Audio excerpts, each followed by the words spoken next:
today, I'd like to start just by acknowledging that the land where we're sitting, maybe standing, and where we gather, even virtually, is within Aboriginal territory of the Suquamish people.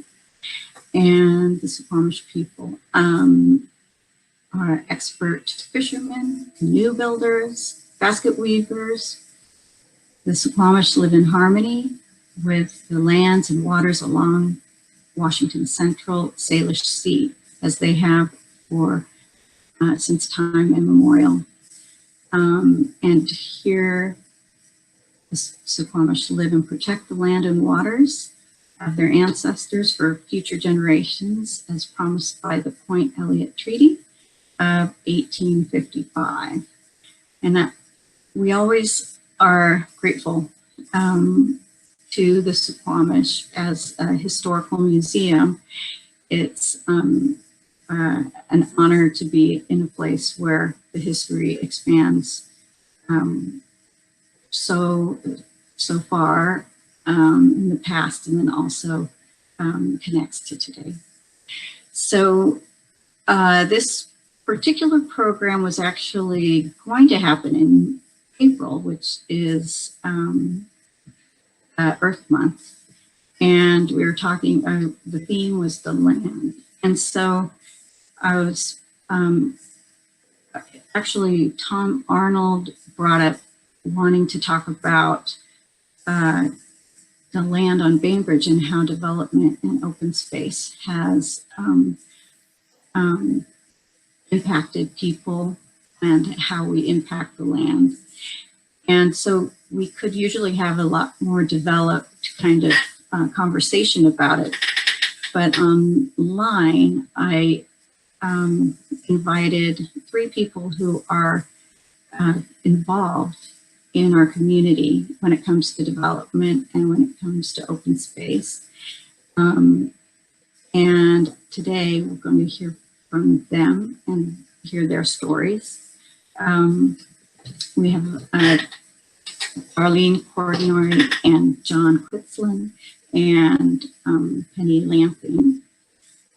And Penny is connected to the museum in many ways. Her husband Tom is on the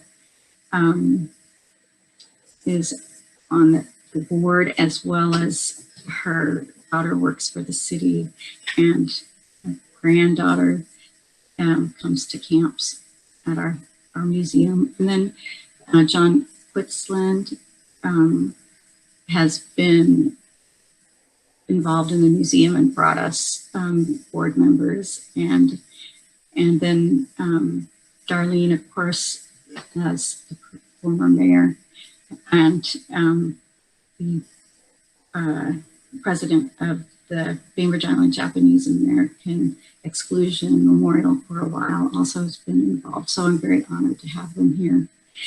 And my story is connected to yesterday. I hope everybody had a wonderful celebration of nurturing and of motherness. And my mom came to visit Bainbridge Island. I was born here in 1960. And so when she came to visit, I said, "Mom, it's so different. That must be so hard for you." And she said, "Well, you know, Kate, I've noticed that places change, and Bainbridge hasn't done a bad job."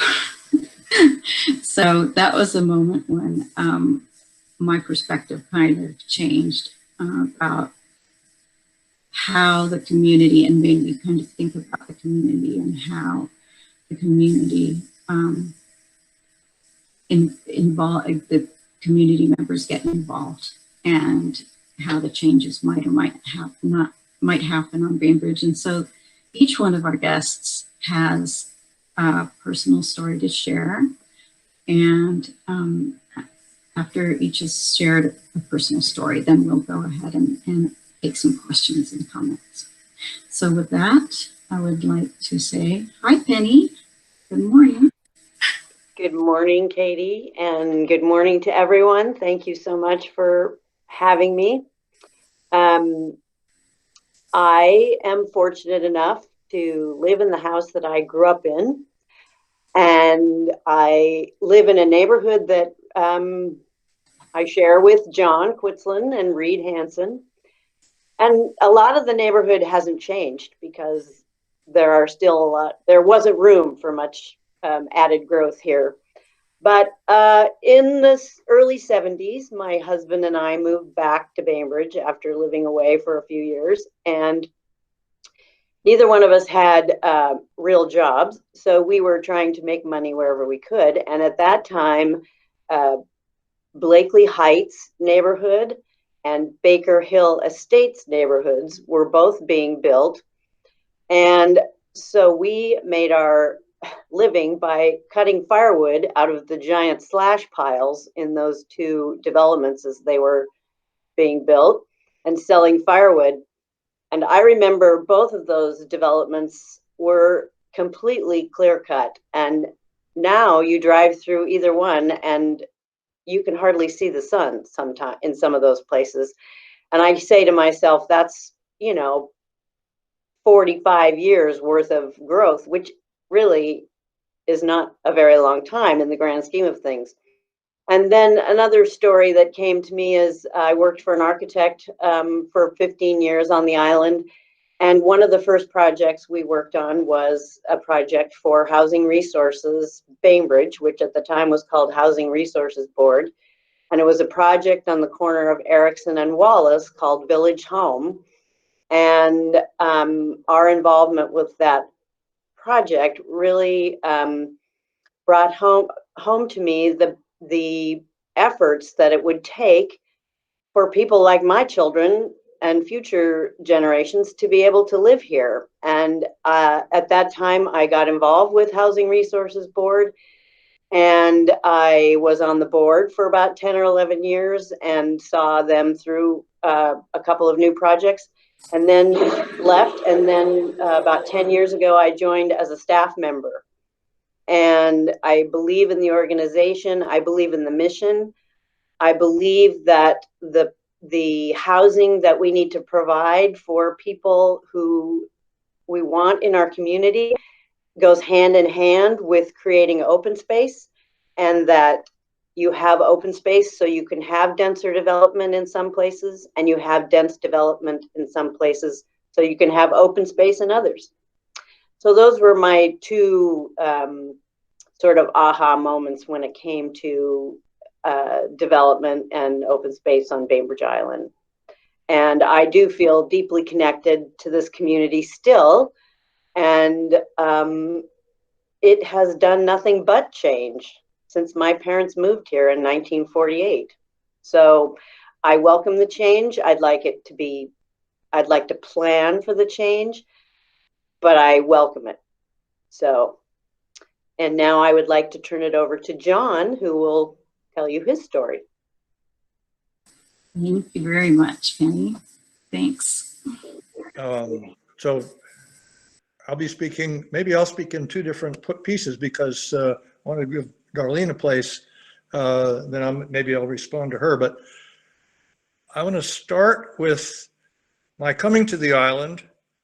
I was ready for first grade. We moved here in October of 1945, and my father was coming home to family land and family here, his parents, my grandparents. I just want to put my experience from 1945 forward to graduating from high school in 57. I want to put that experience in a context looking at population figures. The population in 1950 was a little above 4,000 people. Now we're around 24,000. So the difference between 4,000 people plus 4,000 plus 20,000, that's a difference between then and now. And my experience growing up off of Sunrise Drive and exploring the area between Rolling Bay and Port Madison, a lot of it was just walking on foot and walking along the beach. You weren't aware of, well, this is so-and-so's beach, this is so-and-so's beach. It was beach. And it was undeveloped compared to today. Sunrise Drive, or the beach along that part of the island, is still pretty open, and long tide flats, which I love to get back to. That was my sense of land without property lines, land without a lot of people.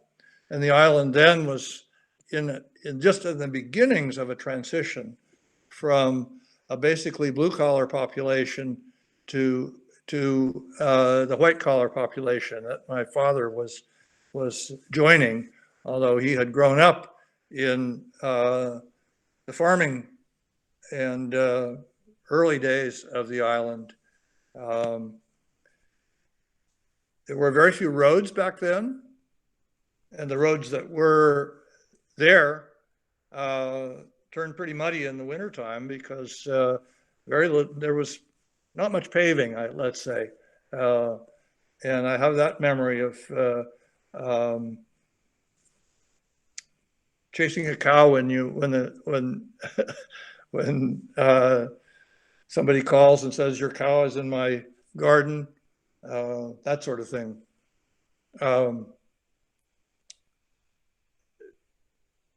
The early experience was of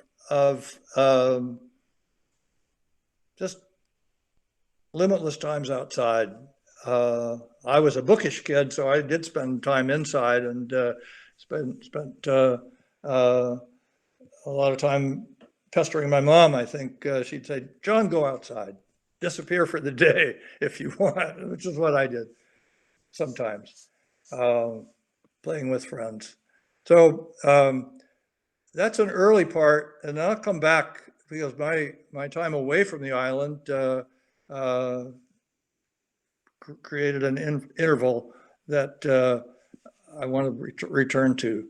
I'd like to give things over to Darlene at this point, and she has a different story of what she came into moving here. Thank you, John. Hi, Darlene. Hi, Katie. Hi, John. Everybody, good morning. Thank you, John. It's fun to be here with John and Penny, speaking to you with John and Penny, because both of them, grew up and their families were on the island for, as you heard, 4 decades or longer, and I arrived here in 1985.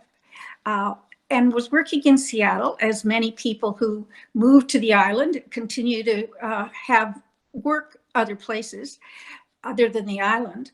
And my husband and I both commuted to the city every single day until 1988. And that's when I decided there was some changes going on and I wanted to go back to school and a few other things. So I had quit the work that I'd been doing for 13 years. And one of the first memories I have of being on the island during that time was it was always dark. There were not any lights. And at our house, you couldn't see where you were going during the day. And at night, you might be able to see a few houses. We lived the first dozen years, we lived on Fletcher Bay. And at night, when the family home lights would come on, we could finally see through the trees a few lights. So that's one of my first memories of being impressed by the island. In 1988, I heard about and read about in the Bainbridge Review, a public meeting that was going to be held at the Bainbridge High School, LGI room. A lot of meetings have been held there. And I attended that meeting, knowing nobody there because I had worked in Seattle and didn't know many people. We'd been on the island only 3 years. And the subject of that meeting was discussing the form of government on the island. And at that time, Winslow, the small town of Winslow, was about maybe 3,000 people, I think at the time, was a municipality, was a city. But the rest of the island was governed by Kitsap County. So the purpose of the meeting was to propose that maybe the entire island should be one government. or be a part of the Winslow government, so that the city of Winslow would be the authority for local government decisions. So I attended that meeting. It was a wintry evening, December 7th, as I recall, 1988. It was very cold and very wintry, lots of snow. And you know what the island's like when there's snow. But that room was packed. And I was impressed by the fact that the topic seemed to be very interesting. The audience was quite interested in the topic, and the speakers were thoughtful and knowledgeable. And it spurred my interest because one of the things I did not understand was the form of government that we had here on the island. But what made sense to me is this is one island. Why aren't we all under one form of government? Doesn't that make sense? So I left that meeting along with everybody else, enthusiastic about the proposal and thinking it is something we should take a look at and discuss as a community and see where it goes. I had no decision that there was a right or wrong way, but I certainly was interested in pursuing, if I could, in a meaningful way, what the advocates of this home rule concept were talking about. And just as a definition, you might hear home rule, and the home rule, what that concept or doctrine is in Washington State, basically just is allowing local governments or the citizens in a certain area with certain boundaries to determine the level of service, municipal services they want to make and do all the decision making. It really is meant to put decision-making in the hands of the local citizens. So that concept, you might hear about home rule, and that basically is what home rule is. It's a way to determine, so there's a long process, and that home rule effort took about 2.5 or 3 years before the decision was made. So my first meeting was in December 1988.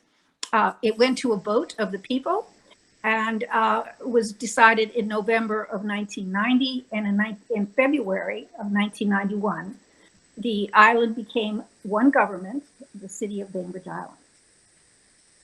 Interesting time, and a lot of changes in the government and organizations as a result of that, I think, have happened.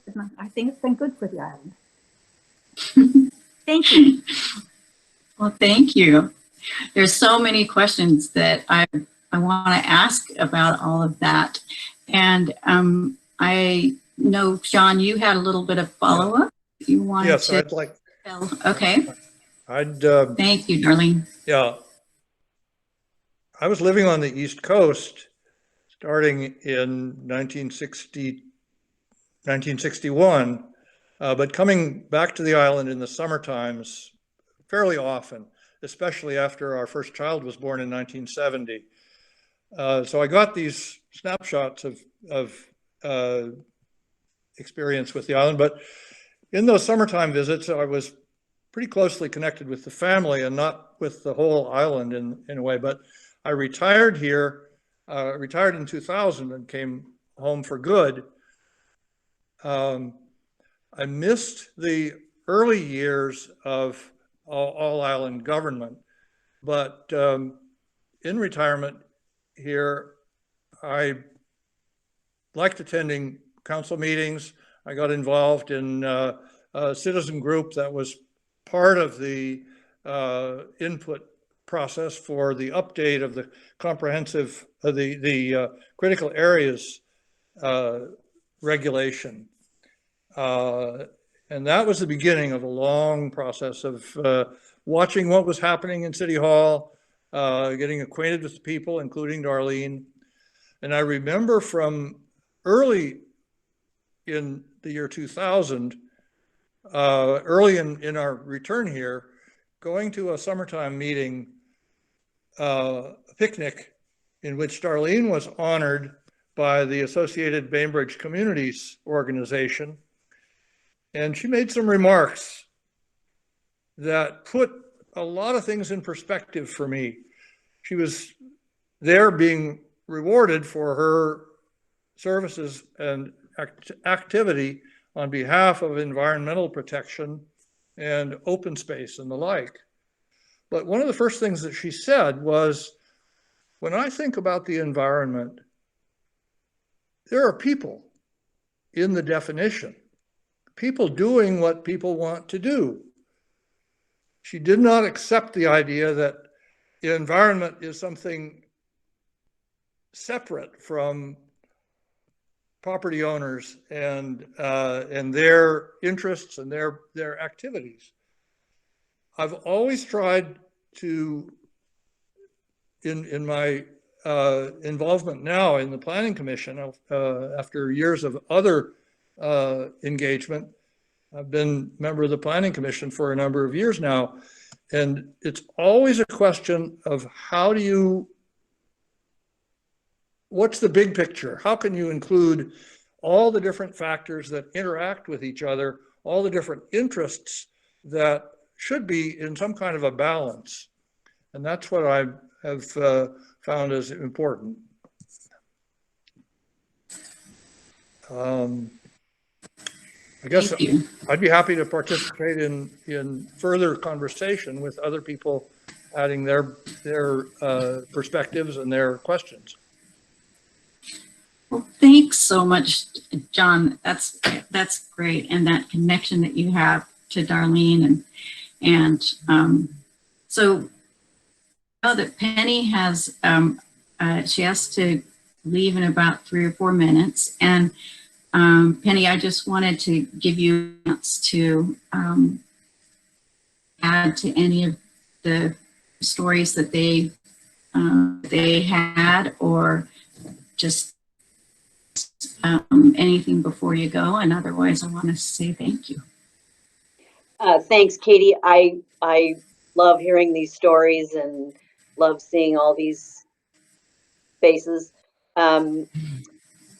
You know, I am fortunate. One of my children does get to live here, and my grandmother was Esther of Esther's Fabric Store, so I feel connected to the business community as well. And I just, especially right now, we're all feeling the need for support from various people who work in the grocery store, who work for the post office, who work for delivery services. And we see those connections, and we are benefiting from having a diverse community. And that's really been the focus of my work for the last 10 years with Housing Resources Bainbridge. And as a citizen of Bainbridge Island, I want us all to benefit from having a community like that.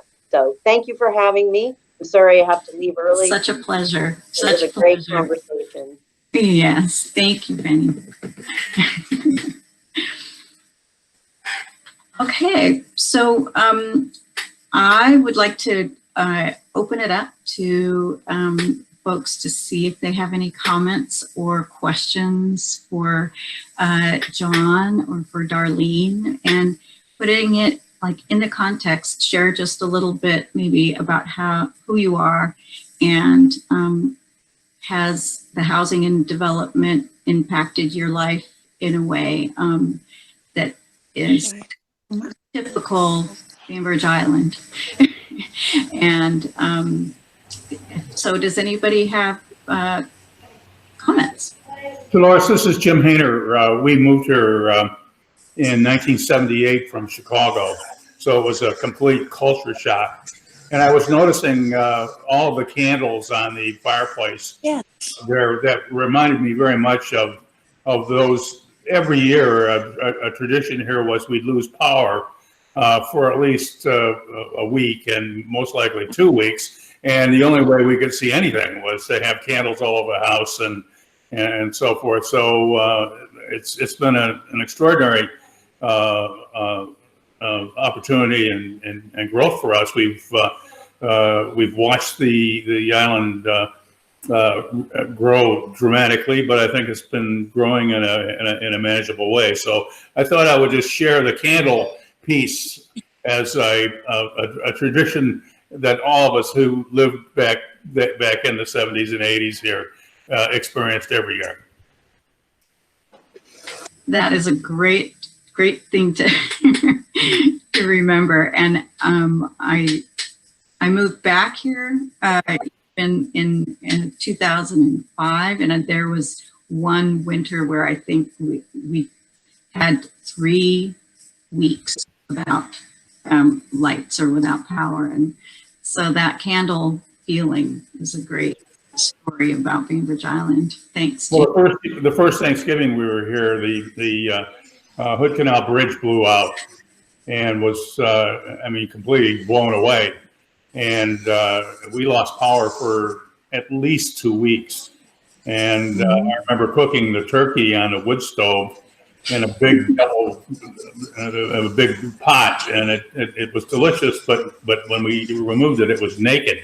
So it was. There are a lot of really great early stories on Bainbridge. So I appreciate your presentation a lot. Thanks. Thank you.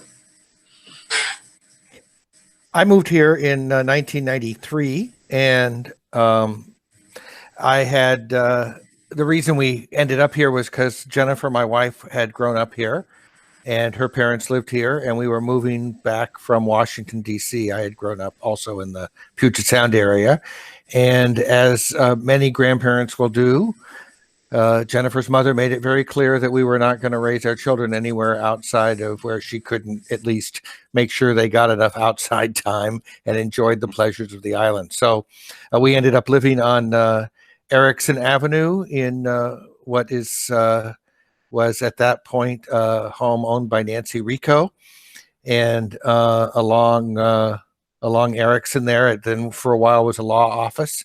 And there's been some development, and Erickson has certainly filled in quite a bit over the past few years. And we rented for a few years around downtown and never left downtown because we found it such a delightful way to have our kids roam pretty free, be able to go to school, and we didn't have to get in cars very often, and had sort of the freedom that many parents, certainly we didn't feel that way when their kids were in Washington, D.C.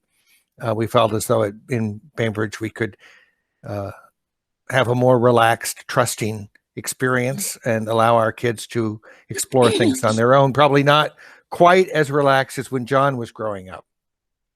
I'm wondering if Jon or Darlene might be able to comment at all about what they feel are the biggest risks to island character and environment right now, as they look at what has changed over the many years.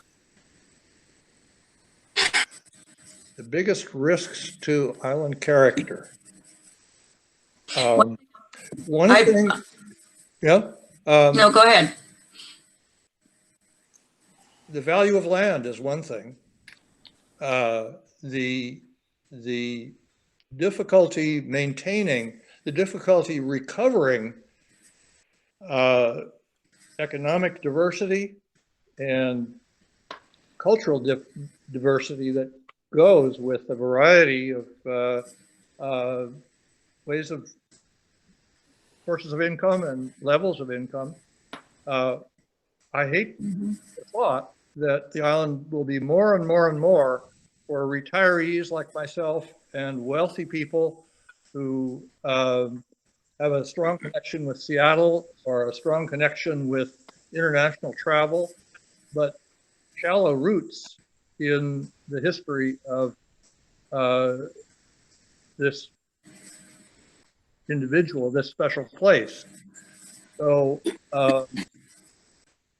there's the potential of just missing the mark. And planning is a challenge because we need to manage development, and it's an uphill struggle all the time. Everything happens. Development happens fast and planning happens slowly, so it's hard.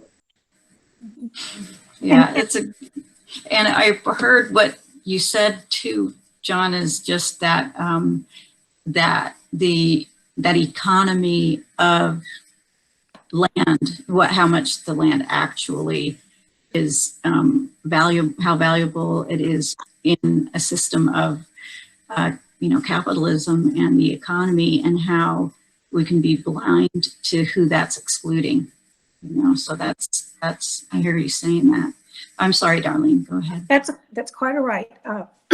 What I will add is, although what Jon says certainly are factors that are not as much in the control of those of us who live here now and have moved here in the last 20 or 40 years.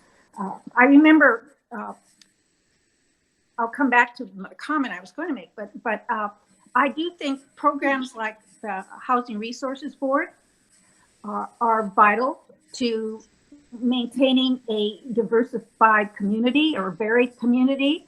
I also think our nonprofit organizations, the social service, Helpline House comes to mind, Bainbridge Community Foundation, One Call for All, that allow these other organizations to keep the lights on and the doors open, because the employees of those nonprofits are not making large salaries, but we want them to be able to live on the island. And through the generosity of citizens, we're able to keep the doors open and the lights on in the nonprofits.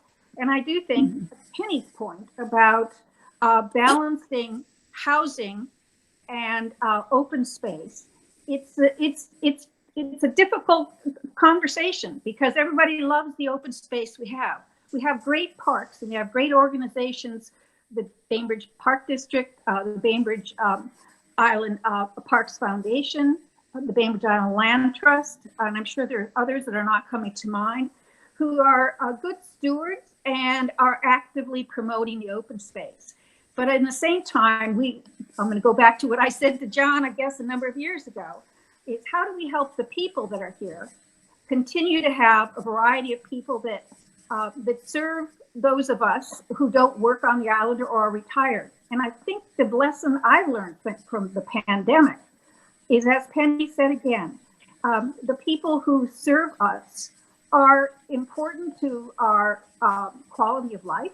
And I want to be sure that they're staying on the island. And one of the ways to do that, two of the ways I think, is supporting the community foundations and also Housing Resources Board. Yeah, thank you for that. And I think that one of the things that I love, I'm glad you referred back to Penny, because I remember her as someone growing up on the island. It was like the coming back and trying to find a place for her and for Tom. And then she was working for the architect. So she started becoming aware of that building, people were building. And then it was when she started volunteering, back to what Darlene was saying about our nonprofits, that she had this aha moment that maybe her children weren't going to be able to live on the bridge. And so I think that was a feeling that helped motivate her too, is how can we include our families? How can we include, like Jon was saying, and you're saying, all the people that actually create a community that we want to have,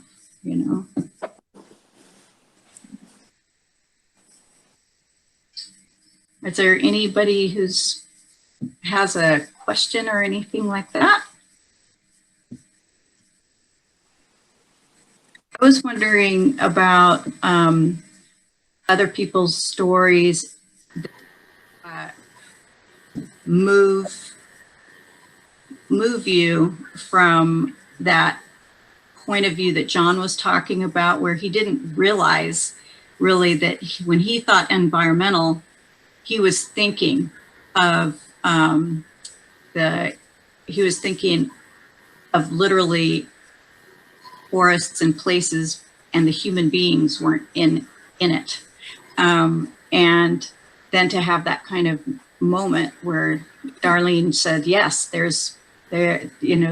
environmental means including the people element. And I was just wondering if anybody else had one of those moments to share when it's like, oh, you know, I thought I was on this side, but now I've opened up to the bigger picture. I've expanded my view of how difficult this is or how complicated it is, you know.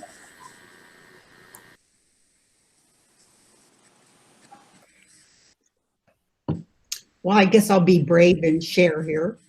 Thank you. Hi, Darlene. I think, do you remember me and Bob? We lived on Laughing Salmon Lane. Yeah, that was we talk about changing my point of view.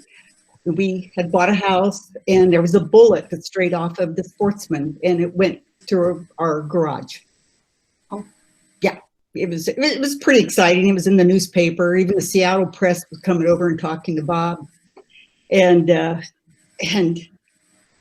you know, there's a certain element of people that would like to see the Sportsman Club go away.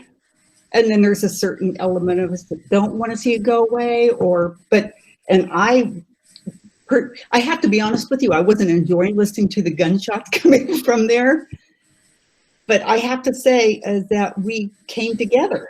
I heard what the Sportsman Club did, you know, serving people on Thanksgiving, the little fish derby they did over at the pond, and I just said, no, this place has been here a lot longer than we have, and let's work together and solve it. And we did, and I know Darlene was a huge part of that, and I just remember that was a pivotal time of living on the island. And understanding that, you know, that's a huge open space area there, and it serves a lot of people. So, yeah, that was a big changer. Yeah, that's great. Thank you. You're welcome. Yeah, and these are the, you know, kind of histories I think that are fun to share with each other when someone like Reed is asking, you know, what might be risking that closing down the possibilities of becoming that community that we want, and where in the past have we kind of stretched ourselves like that and realized, you know. May I add that, Katie? That the Kings, I think, are a beautiful example.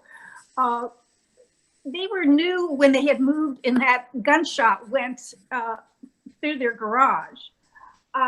And I often think that, or hear, that people coming to the island brings more people, and they see that, we see that and judge it as negative if more people are coming. But the Kings were the reason that problem was solved. Mr. King has a science background that he applied to helping solve the problem.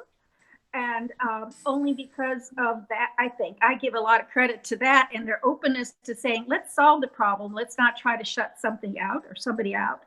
And all of us who live here have had that experience where neighbors or members of another organization or volunteers, we realize without their help, we might not be benefiting in the way that we are. So again, back to, there's really more good people and decent people in this world, and wouldn't we want them all to live on Bainbridge Island? Well, not all, maybe, but let them come as they may. Well, we're just about time up here, and I'm guilty of wanting to continue conversations into the wee hours, so I'm not going to take you longer than our time here today. But please communicate your story about Bainbridge Island to us at the Historical Museum. And when we open again, please come visit and take a look at our website and see ways in which we're attempting to do things like this, you know, being with our neighbors, the senior center, all the support that Reed's given us to be able to connect to the this audience. And thanks to the folks that came today that might be newer to this group, I recommend it 11:30 every day of the week. And thanks to the presenters. Thanks, Jon and Darlene, and thanks to Penny as well.